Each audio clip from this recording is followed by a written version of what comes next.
on the next episode of Talkin Thrones, a special spinoff of the Talkin TV podcast channel. We talk about episode 4 of season 1 of Game of Thrones, entitled Cripples, Bastards, and Broken Things. Tyrion has a little run-in with Bran. Ned begins some investigating. Daenerys begins to find out that she's not as weak as she previously thought. And Catelyn gains a major victory by the end, as certain more mysteries are revealed. Pat, do you have anything to say before we get started on this one?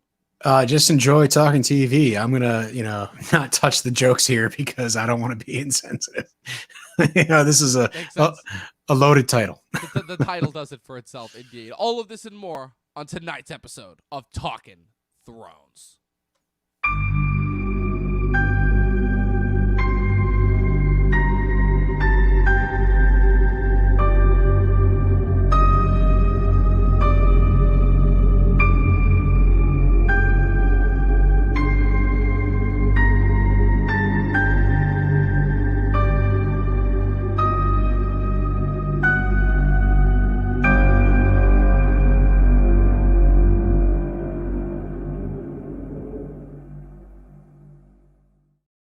All right, Pat, we're here 4 weeks in, episode 4, season 1. We're almost to the halfway point of season 1, as these seasons are only 10 episodes in their title. So, I don't know, kind of walk me through your mental state right now. How are you so far on this kind of retread through Game of Thrones territory? Is it fortuitous? Are you learning more? Are you starting to, get bored? Walk me through your mindset here.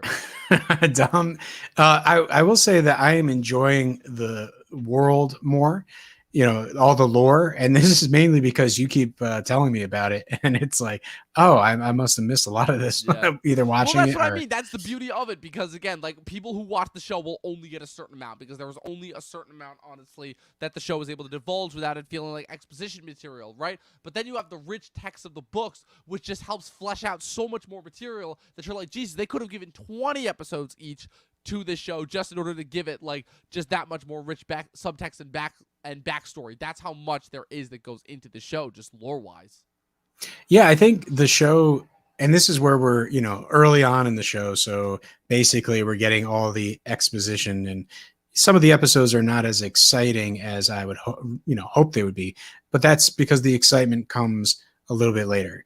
I'm not saying that these episodes aren't bad. It's just the first couple episodes, you have to have a lot of things set up, and sometimes it's not exactly the most exciting, delivery. Yes, to say the least. Unfortunately, Game of Thrones has a very methodical pace to it. It is the one that really kind of set the show and allowed it to start to have the record that it did. And we're going to be covering all of that and more on tonight's episode. Episode 4 of season 1, entitled Cripples, Bastards, and Broken Things, directed by Brian Kirk, the second of the 3 episodes that he directed for season 1, and written. This is the first episode written by a series mainstay, Bryan Cogman. Bryan Cogman was a writer who was the only other credited writer besides David Benioff and D.B. Weiss to have written an episode for each of the 8 seasons throughout the show. He wrote 1 episode for seasons 1, 2, 7, and 8, and season 3, and he wrote 2 episodes each for seasons 4, 5, and 6, ultimately. So, this being the first episode written by him, I don't know, did you notice any difference in the sort of, the writing style? Was there more of, kind of a TV feel to it as far as that goes? For me, the main thing is basically we got a lot more backstory about the Targaryens. Basically, hey, are you the last of the dragon? That scene with what is it?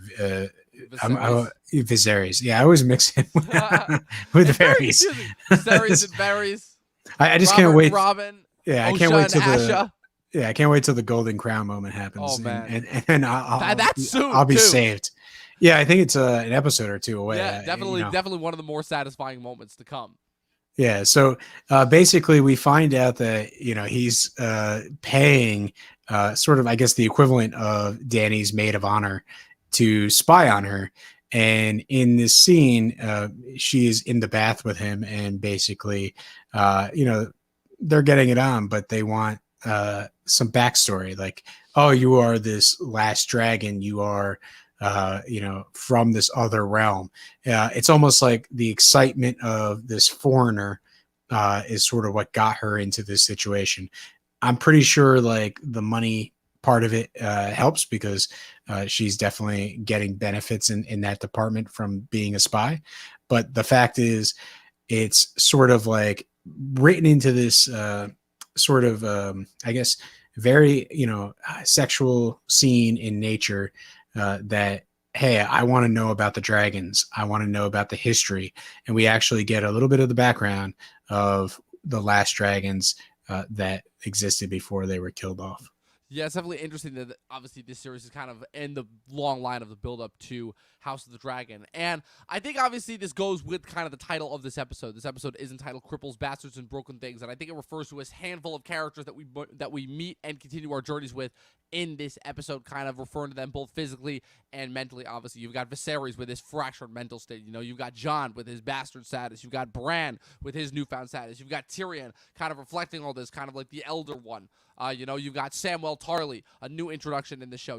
Also we're introduced to the first of Robert Baratheon's bastards, who later becomes a mainstay character once again, that being Gendry. Joe Dempsie.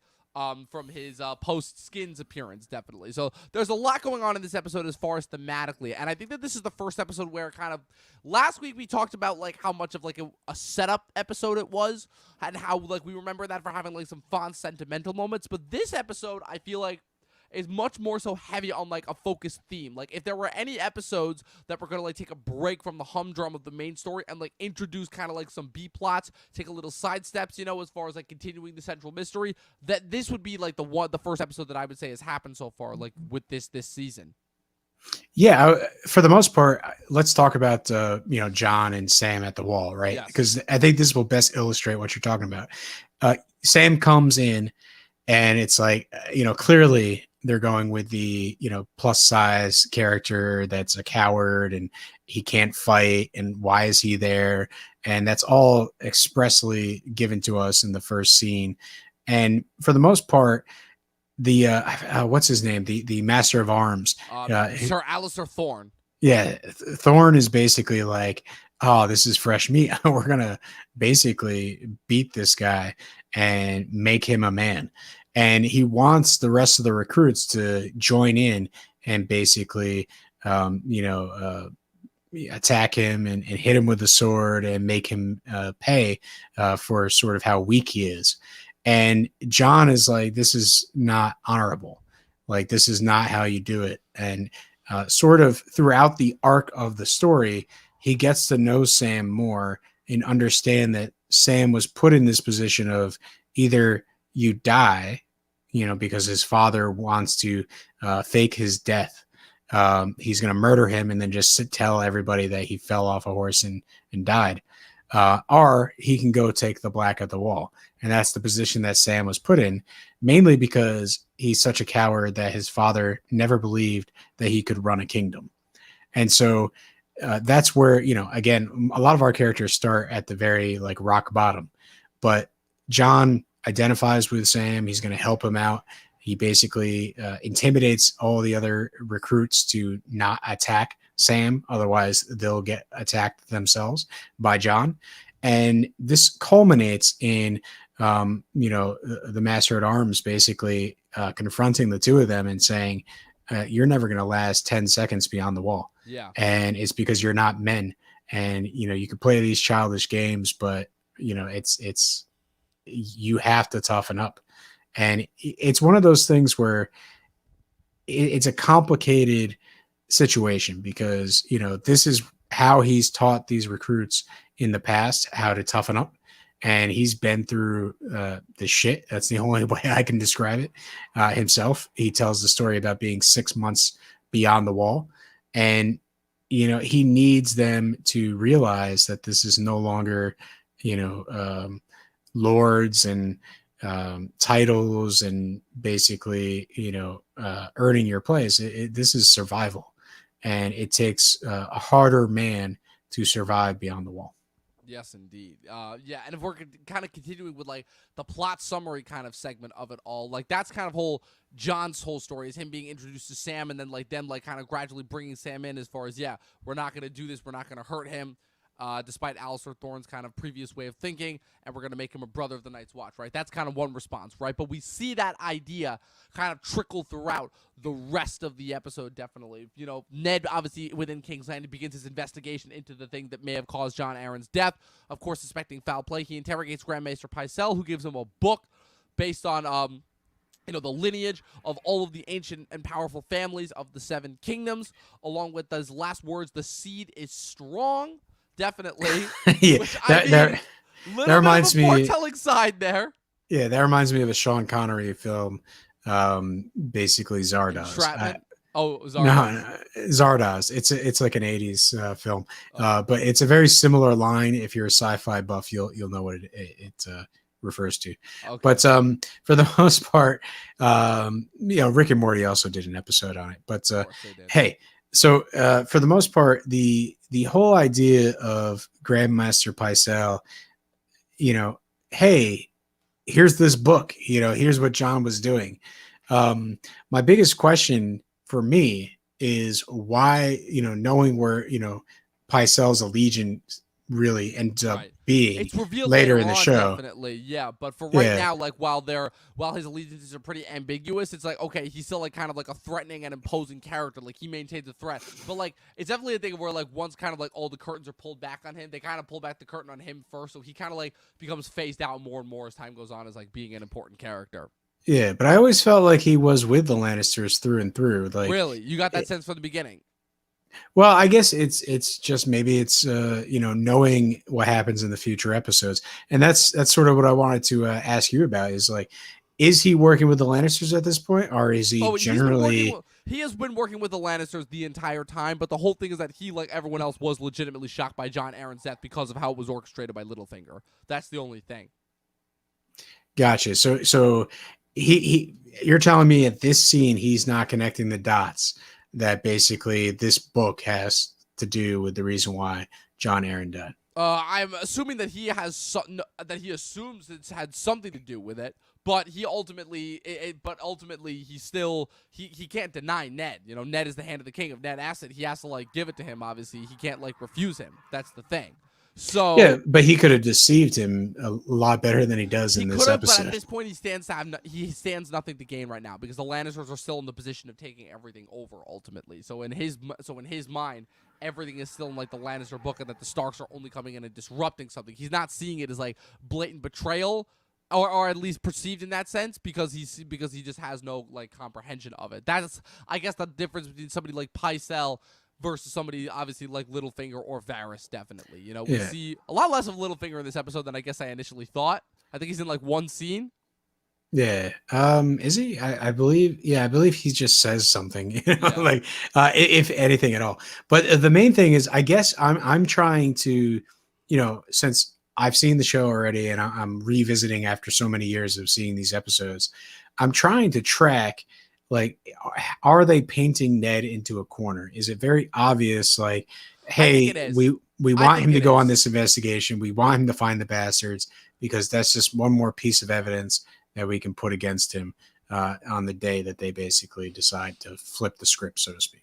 Yeah, I basically think that it's something that's set up from the beginning. Obviously, we know Littlefinger and Varys specifically, who are like the two people that openly betray him in court. Basically, we know that their motivations are definitely like clouded and muddied, and they're only going to do what like they have to in the moment in order to survive, right? I definitely think that Ned never really saw a threat from Pycelle. I think that largely comes from how Tyrion treats him in the subsequent season, but I definitely don't. I definitely think that while we're in this time period, Ned is kind of all the people that Ned has to worry about within King's Landing, Pycelle is the last one. We also get some interesting stuff the rest of this episode, obviously, as Littlefinger gives him a hint about Sir Hugh of the Vale, who was Jon Arryn's squire, who was promoted shortly after he died.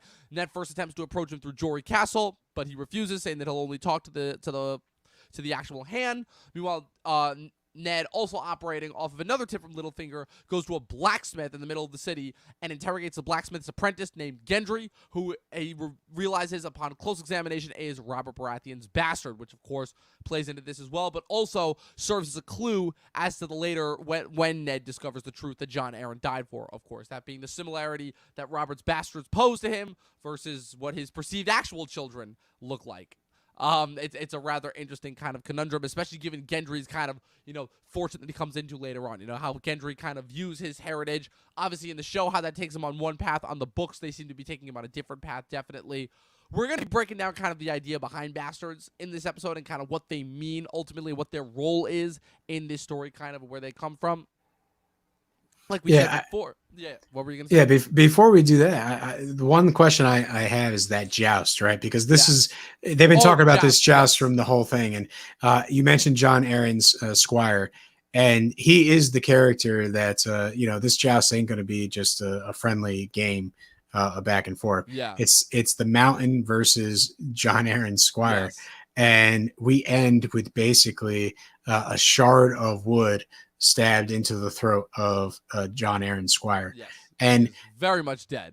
One of the things that I now that we're talking about it, that I kind of wish was written into the episode is Ned, when he does his investigation and he's starting to look for what Jon Arryn was looking at, if he did have a personal conversation with the squire and, was told that there was sort of these things that, are suspicious and are not really, can't be really accounted for. If some of it was sort of given to him from Jon Arryn's sort of, court or, knights or whatever we want to call them, basically that would lead to the joust being a little more important because now he's killed in battle in, sort of this game. And that would sort of mean that he was intended to be killed.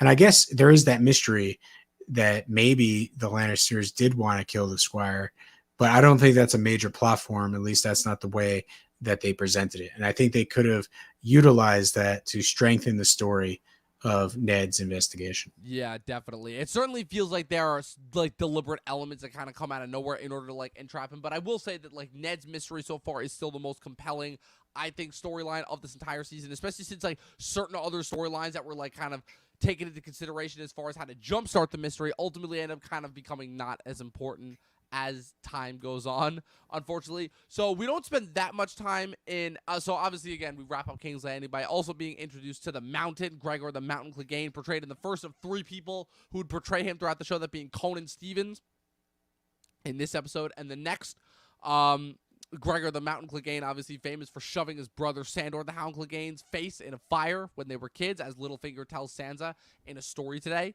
So the other major storyline, so Daenerys, obviously, and the crew finally arrive at Vaes Dothrak after a couple of more incidents with Viseryes has proven to be just completely unbearable. Daenerys has a very serious sit-down and conversation with Jorah Mormont about whether Viserys would be a good king, and Daenerys really begins to realize just how useless her brother is.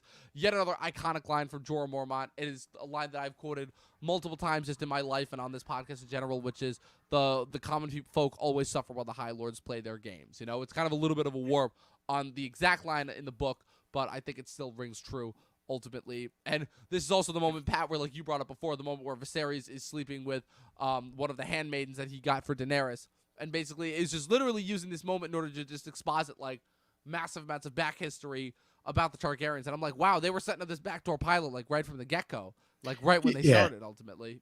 I would say that the other thing that's key here is the fact that he can't stop like hitting his sister. Yeah. And it's like, just can't. It's like a disease at this point. Yeah, but in the previous episode, he basically had a whip around his neck and a guy's shouting, "Do I kill him? Yes or no?" Like maybe he should have taken the hint that the tides have turned, or like the tables have turned. It's one of those things where she has to directly like slap him, I think with some chains and say, "Listen, the next time you touch me, you're going to lose those hands." Yeah. And I think that it obviously is setting up for his ultimate destiny. But for the most part, it's like we get to see Dany really climb up out of that hole for the first time and feel empowered. Like, yes, we got to see a little bit of that last episode, but this is like she is finding her place. It's complete. That scene with Jorah that you mentioned, basically she is going to be a leader. And at this point in the story, she believes it's going to be with her husband, Jason Momoa. I mean, when you make it sound like that, it's not the worst choice at all, ultimately. But Yeah, it is. do you think he could have used his real name instead of Khal Drogo? Maybe. I mean, it would have made for a completely different show. Ultimately, I felt like it would have been more like he would have just been like, "Oh man, you want to be my wife?" Just like that the whole time, with like his surfer dude lingo. A lot more hoorah from the Josh Whedon cut.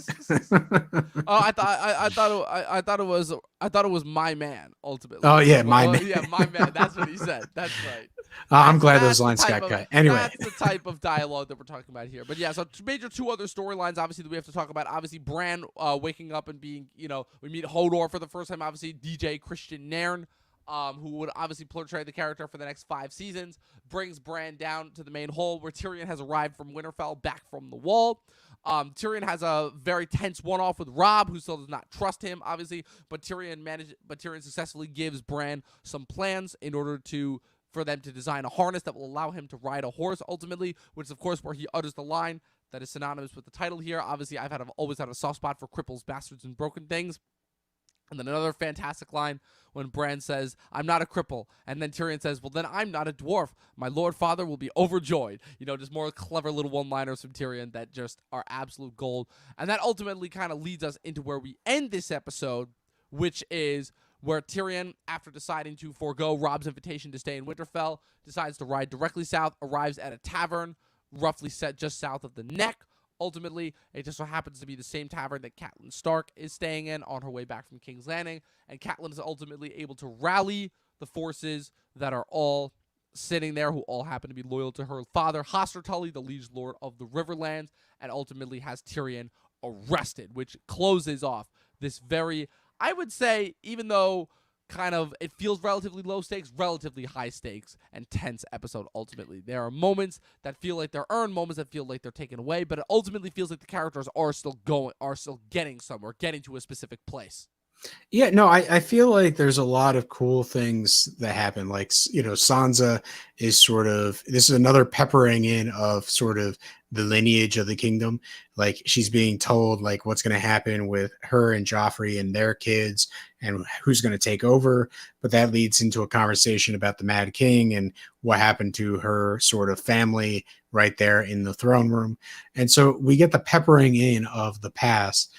We also get things like when Stark's messenger goes to give Robert a message, Jaime is sitting there, and inside Robert is with several whores, and basically this is Jaime's punishment. He insults his sister while he makes Jaime sort of listen. And so there's a lot of this peppering in of the small details that really help with them, reinforce the motivations of a lot of the different characters. Yeah, definitely. It's kind of, I'd say that this is kind of really the first episode where we kind of take a step back from the plot, and it really lets the little intricacies of the characters start to make their statements, right? I think there are a couple more also original scenes in this episode that were not, found in the novels. Definitely one scene that I can think of is the second to last scene when Cersei comes to visit Ned in a way to kind of like warn him off / kind of try and continue to get him to leave and go back to Winterfell. Which is where she kind of says, "Oh, you're only a soldier. You only act one way," because Ned is very cold, obviously, to her and very, very one note. But they also just throw off kind of thinly veiled threats at each other, continuing to build up their rivalry, which also, again, just continues to give us these little moments in context that continue to set up for events to come, and also, flesh out the characters thematically as far as that goes. And speaking of characters, most definitely. So it's really weird because I could have sworn I remembered this character having more of an impact in this episode than when I originally remembered. Obviously, he's a character who, I don't know, based on reading the books, it definitely felt like this was a guy who, okay, if there was ever one guy that was going to survive all of this and actually have a chance of taking it over, it would be this guy. And then the show kind of came along and ultimately kind of went away with that by just making him ultimately just outsmarted. They kind of had him fall victim to the classic HBO trap of, oh, the student has surpassed the master as far as that goes. And that is Peter Littlefinger Baelish, portrayed for 7 of the 8 seasons by Aidan Gillen. Fantastic actor. He just recently was on Those Who Wish Me Dead on HBO Max, which he was fantastic on. Pat, what are your thoughts on Littlefinger as a character? I will say that he has 2 fantastic moments in this episode. One is when Ned is sort of getting information about Jon Arryn and what he was looking on. Basically, Ned tells him, I didn't trust you at first when I arrived, and his response is, that's the smartest thing, trusting me is the smartest thing you did since you got off your horse in King's Landing. And, I think that really says a lot about how Littlefinger plays the game. He's very open. He's sort of very honest, but he's also very secretive and cunning. And he basically knows how to play both sides. It's about charming everybody, but at the same time, letting them know that, he's only a temporary ally at any given moment. And so I think that just like is a lot of characterization for Littlefinger right off the bat. And it's done so well. It's done perfectly by the actor. And it's just fantastic. And the other one is that story that he tells Sansa about the mountain. Obviously he's telling this story, this gruesome story, and it really is serving the purpose of hyping up the mountain, right? We're seeing this joust, we're seeing this bloody death that takes place, and to really show the mountain as a ruthless killer, we basically need this backstory of putting the Hound in the fire. But at the same time, it's very subtle, but he is sort of getting Sansa attached to him.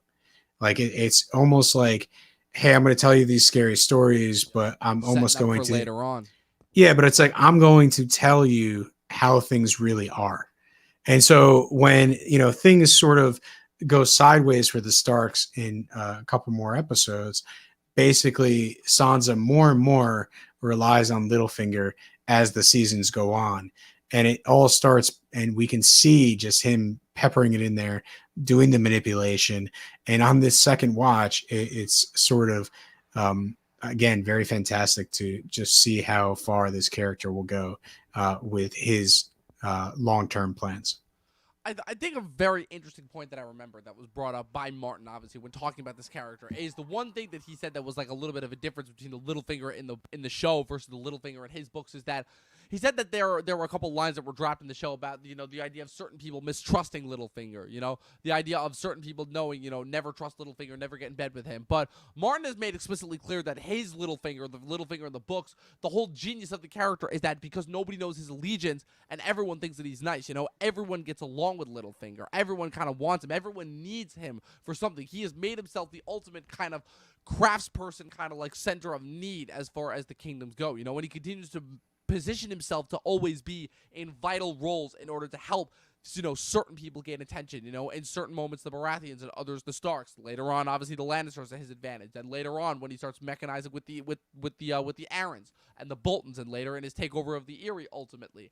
And it kind of, his sort of meddling all over kind of was a large part of like what led into the unifying process of Westeros with it throughout the rest of the show, definitely. So he is an important character to say the least, even if he does meet a tragic end. But I guess kind of the whole appeal of Littlefinger as a character is kind of the idea of, a scrappy youth working his way up to be a lord. He's kind of the only person, at least at this time period, that hasn't inherited his titles per se. He's kind of worked his way up and just become the liege lord of this scrappy, bit of gray land, who eventually, throughout the course of the series, earns himself the title of the Lord of Harrenhal and the Lord of the Eyrie, through sheer, like, craftiness and cunning alone. Like, that is how experienced this guy is of a liar and a manipulator, In a weird way, he's the perfect person to, to kind of show Ned Stark the way as far as, how things really work in King's Landing, just as easily as it is to believe that he's the guy to betray Ned Stark when the chips are down, obviously, in episode 7. Well, I would say that Littlefinger, another great part of this particular episode is that council meeting, right? When they're talking about everyone's in the joust, there's not enough guards, the crime is on the rise, we need more men. Ned is like, okay, you already paid for the joust, clearly losing the battle with Robert over spending money. So let's pay for the guards. Ned also, offers, I believe, like 20 or so of his own personal men to reinforce the city guard. And one of the things that Littlefinger says in that scene is sort of all the inns are full, and I believe he says the whores are walking bow-legged. Yeah. And this is the sort of a callback to the fact that he owns several of those bordellos and that he profits on them. And so just that little line of him being very crude and straightforward about how he's profiting during this joust, I think that's one of the signs that makes everybody comfortable with him, because everyone thinks as long as he's running these businesses, he's getting the gold, and anything that he does is to support those businesses. People don't really necessarily connect his really bigger goal of sitting on the throne or obtaining power. They really just see him as a greedy, successful businessman of these times. Yeah. And so I think, I was just going to say, I think that's what ties into what you're talking about, why he's trusted, why he sort of plays that role of helping people out, is because people feel like it's transactional. Like, oh, he'll benefit financially. We'll get something that we really need to cement power. He's a man of means, definitely, and he's a man of will, per se. And like I said, even he kind of factors into this little title, obviously, because while he's not necessarily any one of the three things that are in this title, he's still a man who has kind of achieved something with seemingly very little, obviously. And that, obviously, kind of we see this continue on, this theme of, like, kind of earning above what is your social class, definitely. We see that with Arya, obviously, trying to go something outside of, she doesn't get as much to do in this episode, but she has this one little cool moment with Ned where Ned kind of tells her what her fate is going to be, and she's kind of like, does that's not me. And then obviously we see with Jon obviously becoming a mentor quicker than we thought he was going to, right? Obviously after having to say goodbye to Uncle Benjen last episode, and now he's seemingly got somebody new to take care of at the Night's Watch, but he realizes it's somebody who could strongly benefit if he's given the right leadership, definitely, to work with. And finally with Bran, obviously, who, while still a long way to go before he finally actually begins to, do something, at the very least, he's got that glimmer of hope right now as far as, okay, my life isn't just going to be lying around in this bed and having to be carried around in order to do something, Yeah, and Bran is just the three-eyed raven tease, right? It's like caca or whatever the hell the bird makes. And like that's the beginning, and it's like, and that's what it is. That's what gives way to 3 seasons straight of just walking. Yeah, that's all we get. And so, okay, the story could have been fleshed out a little bit better, yes. But I think the mystery, the sort of seeing these visions and slowly getting into it, we're starting to see that with this one image. We're probably going to get some next episode, and we're just going to keep on going. So I look forward. Bran's storyline is always a good one until you realize that quite frankly, it didn't go anywhere.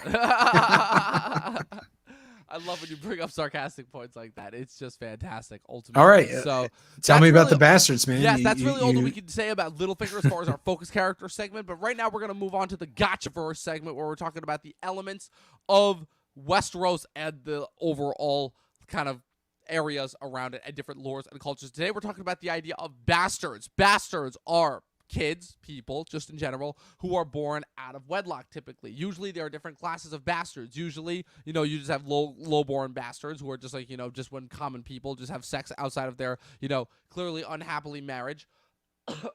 Then you have like kind of mid-level. Dom, I don't know if there's clear evidence of that in this show. This is true. I agree with that. It just happens. But the most common reference to bastards within the show and within this universe is really with children that High Lords have out of wedlock. Because if there's one thing that we have learned in Game of Thrones, it is that High Lords are not nearly as kind of celibate as they're kind of supposed to be once they, take their marriage vows. They usually, especially in the case of Robert Baratheon, they usually have affairs outside of their marriage. Sometimes children from before they became lords, ultimately, from some of their earlier dalliances.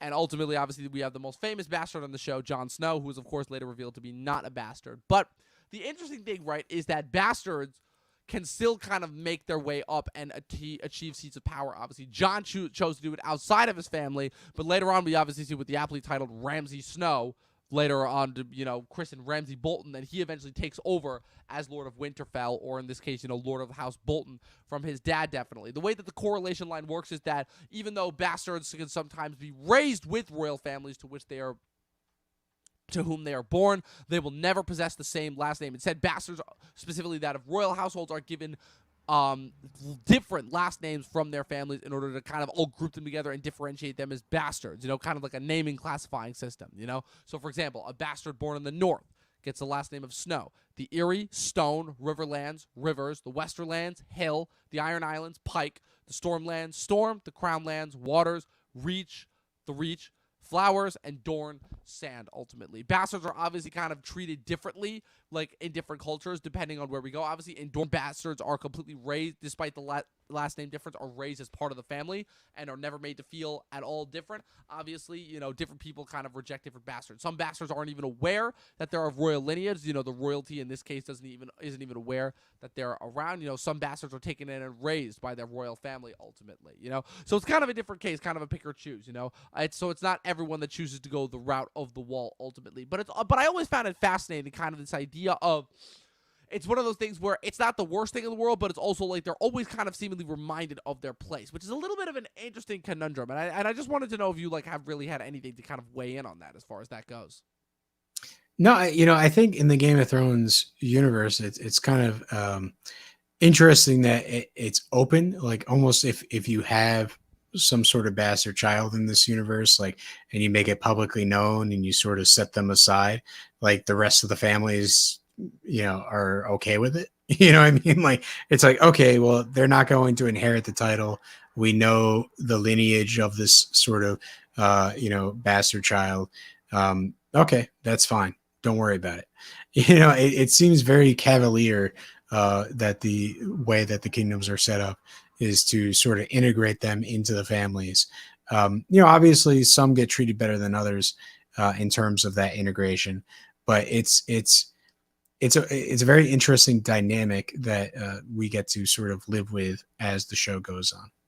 Yeah, and like you said, it's definitely interesting kind of seeing how different family members treat them, obviously. Jon, obviously, with the exception of Cat, was loved and respected by every single member of the Starks. Arya looks up at him as his big brother. Robb sees him as an equal, ultimately. And so that's kind of interesting, viewing the difference between him versus someone like Gendry, who at that time doesn't even know that he's a bastard, doesn't even know his royal lineage. The only reason why is because Jon Arryn is going around to investigate, all of Robert's bastards, who is revealed in the second season premiere, when we see, obviously, Robert has 14 bastards, known bastards, throughout the city. Robert Baratheon, obviously a man of large appetites all around, to say the least.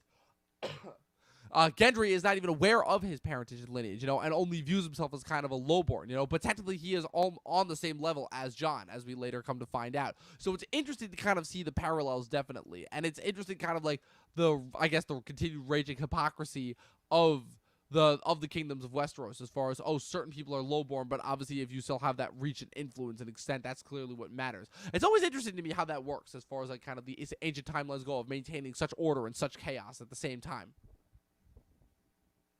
Yeah. Hey, listen, it's the one thing that's interesting is that, like, Robert's bastards are the ones that are hidden, the ones that no one talks about. Yes. And it's almost like the king. Yeah. That's more of what you sort of expect.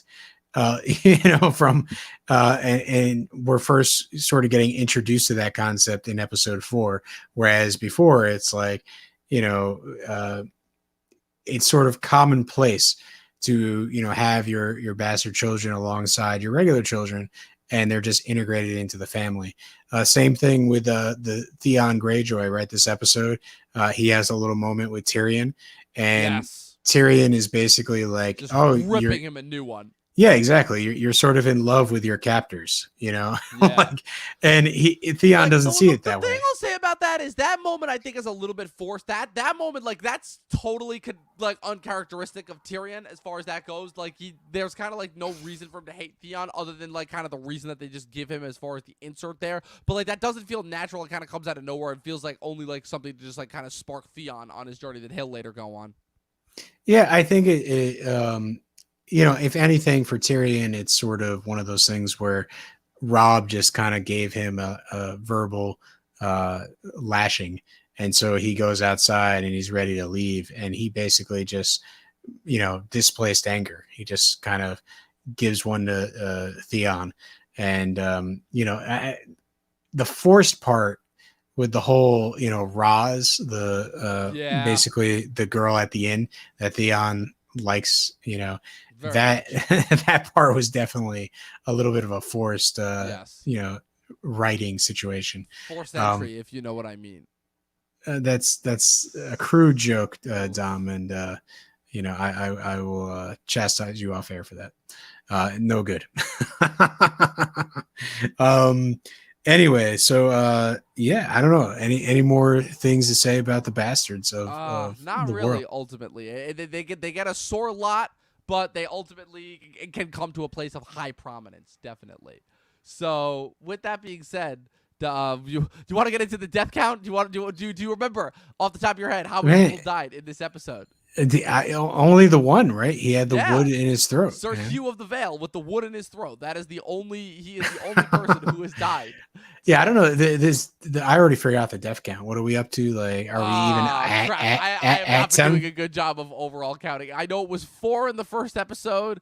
It was, I think, 3 in the second. There were none last episode, so that puts us up to 8 overall so far. 8 deaths so far. Interesting. Yeah, we're probably wrong. So let us know in the comments how wrong we are, or maybe we're actually correct. People have died so far in the first 4 episodes of this show, definitely. So, in order to wrap up this episode, of course, we have a few comments from our favorite commenter, Mr. Eric Thorpe of Eric Thorpe Reviews. Yeah, he's all over it. Yeah, oh yeah, he's literally our only fan, but I'm glad that we have someone. He says, do you believe the theory that Tyrion is a bastard, that his father is the Mad King, his mother died also while giving birth to him as Jon did, since that's a common thing, and also obviously he mentioned that Daenerys' mom also died giving birth to her. So definitely interesting kind of having the origin of like those 3 characters with all 3 of their mothers dying to give birth to them, definitely. But like, did you hear about that theory at all? Were you like kind of into it as far as that goes? No, but it would add to the whole idea that the prisoner gets to decide how the kingdom changes in the end of the series. Yeah. Not only that, but he's not actually who he says he is. Yeah, definitely. It's like, oh, I just tricked you all. I am not Tyrion Lannister. I am instead Tywin Hill. And it's like, what? and then it's like, oh, since I'm not Tyrion Lannister, I could like in this. I think that conspiracy might be a little too much for me, right? It's just the idea that none of these characters are who they actually are presented to be. I think it's unnecessary story-wise. Yeah, I agree, ultimately. So, yeah. Eric, don't read too much into that one. Yeah. So, with that being said, Pat, final thoughts on this episode? I don't. Listen, I thought the episode was definitely watchable. It's gave me a little glimpse into the backstory. But ultimately I'm really ready for those bangers that I know this show is used to. Hopefully this will be the last of the slow episodes before things finally start to pick up next episode. Yeah, I think it's one of those things where the show definitely is a roller coaster like any television program, and I think you're talking about a period piece, which they nailed it. Yes. Right? There's a couple of moments like when you're watching The Wall and you see people like sadly sword playing in the background that doesn't look real at all. It's like you kind of like ignore that part, but for the most part, like the period piece, it's really well set dressed. It's really well written. Like I think the scenes which give us more of the attitude of the world, they're peppered in there throughout the first couple episodes, but the show really starts taking it to the next level. And once it gets to that level, it keeps going and going and going. And I think, start off slow for sure. But, again, first time I watched the show and the second time I'm watching the show now, it's like I'm at the point where I'm ready to go. Yeah, show me something or I got to go watch the great British Bake Off. I was waiting for that to be dropped. Yeah. No, there's definitely something to be said as far as the binge quality factor of the show, and I like kind of how that lets the first couple of episodes of each season kind of zoom by quicker ultimately. I think there's only like a couple of seasons that really break apart from that rule as far as that goes. Eric likes the slow burn. He just said so in the comments. And I agree. I like the slow burn as well. But, I think it's one of those things where I'm ready to go. In a TV show, I don't want to sit around. Also, like when I was growing up, it was basically like 23 episode seasons. Yeah. You had to wait like a whole entire year to see all 23, and it just dragged on and on and on. Yep. They're great episodes. But like West Wing is fantastically long episodes, but they're all good. But for the most part, I'm just going to say that it's one of those things where we're 10 episodes, We want them to be tight. We want them to be awesome all the time. Yes. At least I do. And I can agree with, it doesn't have to be hit over the head, violent, action. Right. All the time. But there's going to be so many scenes that we come across as we rewatch this that it's like, this small scene is tightly written, well acted, perfectly placed at the show. Like right now, we're just getting the setup, and it's a lot of information. It's a lot of awesome stuff. But there are so many slow burn scenes later on that are key and like really get you to think. And I can't wait till we stumble across those. Yes, indeed. Ultimately, it's going to be a fascinating run as we continue to go on. And ultimately, at the end of the day, Cripples, Bastards, and Broken Things, I think while a more character and subliminal episode, I think it offered some interesting and kind of, forward-moving tidbits as far as, continuing to flesh out the world while continuing to get us deeper and deeper into this story, ultimately. So with that being said, people, that is the end of our 4th episode of Talkin Thrones. A little bit of a shorter episode today, but we hope to continue to give you guys this type of content each and every single week. Be sure to tune in next weekend, definitely, for episode 5, that being entitled Episode 5, The Wolf and the Lion. It's going to be a banger episode as always, people. And once again, continue to stay tuned into everything that is going on the Talkin TV channel. We've got more Fast and Furious first-time watches coming this week. We've got more variety hours. We're back with our summer movie binge on our main podcast series. We've got all this stuff and more coming to you all throughout the rest of the year. Professor Pat, where can the good people find you on the social media brands and programs? Well, you could jump on the Talkin TV YouTube channel and just see how miserable I was watching Spiral with these guys. Quite frankly, hey, my first Saw movie was not so great of an experience. But again, I say this every time, but on Instagram at Patrick W. Huber, Huber. I said that pretty quickly, but I'll post something someday. That is the promise I give to everybody. Yep, sounds good. Ultimately, I'm still waiting to see that new stuff from you, Pat. Ultimately, I might just have to hit you up for another photo shoot when I come back to visit. Ultimately, just in order to get you to actually take some pictures that I will actually see. And you can, of course, follow me on Facebook and Instagram at the Talkin TV Podcast, which is where I post literally every single day, twice a day, in order to continue to give you guys the content that it is that you deserve. And you can also follow my own personal pages on Facebook and Instagram at Movie Nerd Reviews, all one word. I make sarcastic posts. I make, quick, overall thoughts on movie posts. I kind of call them like my pre-Letterbox posts. Also, for any Letterbox fans out there, follow me on Letterbox at Movie Nerd Reviews as well. It's kind of, the outlet that I use as far as like my own personal movie writing thoughts as far as that goes. And for myself, from Pat, that was another episode of Talkin Thrones. We'll be back next week, 12 seasons in a short film, and watch more fucking movies. We'll see you guys next time.